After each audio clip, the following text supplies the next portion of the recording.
Welcome to Affordable Classics here in Gladstone, Oregon.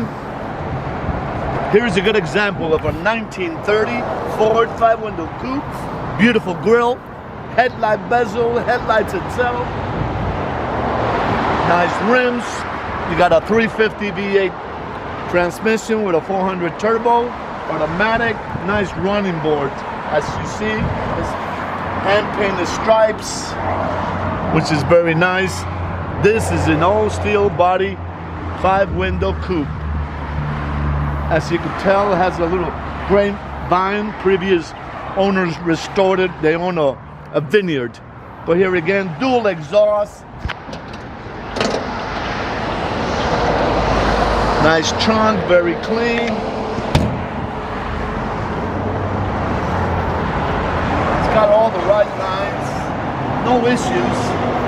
Nice paint job. It's not a, trailer queen. This is something you could drive and enjoy.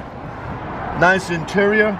The dash, digital dash. All the gauges, got tilt steering, air conditioning, automatic AM/CD, and power windows, just in case I forgot. Very clean, very clean.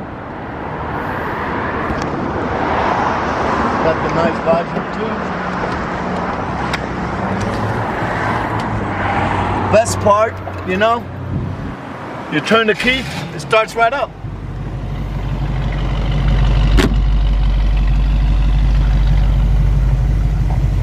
As I told you, it's got the tilt, which is nice. The horn blows.